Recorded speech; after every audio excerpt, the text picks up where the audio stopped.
The first time I saw her, really saw her, was not across the neat rows of white picket houses in my childhood neighborhood, but in the middle of a bustling alien spaceport, a place so far from Earth it might as well have been a dream. I had just stepped off the shuttle, still adjusting to the bitter tang of the air on this station. Humanity had only been admitted to the Galactic Compact 2 years ago, and already the corridors overflowed with species of every shape and color. I felt like a child again, small, lost, out of place. Then she spoke. "Do you recognize me, human?" The voice was gentle, accented, like wind through reeds. I turned. Standing there was a woman, or something close to one. Her figure was tall, graceful, wrapped in flowing fabric that shimmered with colors that shifted as she moved. Her skin bore a faint luminescence, a soft glow, and her eyes, impossibly wide, liquid silver, were fixed on me. My brain scrambled to make sense of her. I'd seen aliens before, but none like this. She wasn't simply exotic. She was familiar. And then she smiled. "I'm your childhood neighbor," she said, softly, like a secret. "Do you not remember me?" Hashtag memories and fragments. I laughed, awkward, rubbing the back of my neck. "I think I'd remember someone like you living next door." But even as I said it, the back of my mind itched with recognition. Her voice, that smile, and then it hit me, the Summers, my old neighbors when I was a boy. They had a daughter, quiet and strange, who never quite fit in. Her name was Lyra. She'd been pale, with strange silvery eyes that always made the other kids whisper. I remembered how she wore long sleeves even in the summer heat, and how she always seemed to know things. When it would rain, when someone was sick, when I needed a friend. I had played with her once. Late at night, when I couldn't sleep, she'd told me stories about stars and world beyond, things no child should have known. "You can't be," I whispered. Her smile deepened, and in her glow, I saw her as she once had been, the awkward girl next door, hiding her true self. Hashtag the truth revealed. "You've remembered," she said softly. I wasn't supposed to reveal myself back then. My family was in hiding. We lived among you in secret, as part of an old compact treaty. When war came, we were called back. I felt dizzy. "So you were an alien all along?" Her silver eyes glistened. "Half. My mother was human. My father was not." I staggered back against the rail of the docking bay. Childhood memories blurred with this revelation. That explained so much. The way her parents avoided neighbors. The strange arguments I sometimes overheard through thin walls. The way she seemed too wise for her age. "You just disappeared one day," I said.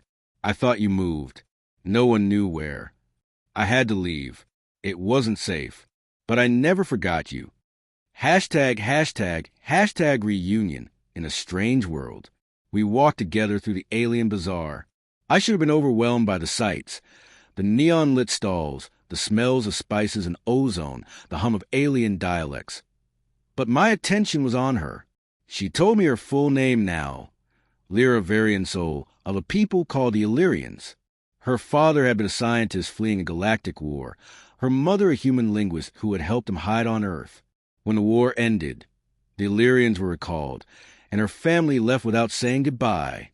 "Do you hate me for not telling you?" she asked, her tone uncertain, almost vulnerable despite her beauty. I shook my head. "I just can't believe it. All this time, I thought you were gone. And now here you are, taller, glowing, and, well, impossible." She laughed, the sound like music. Hashtag old bonds, new feelings. Over the next days, I saw more of her. She was assigned as my cultural liaison, an accident or perhaps not.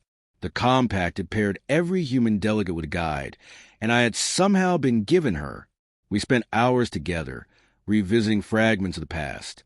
"Do you remember the creek behind our houses?" she asked one evening, as the station's artificial lights dimmed to mimic night.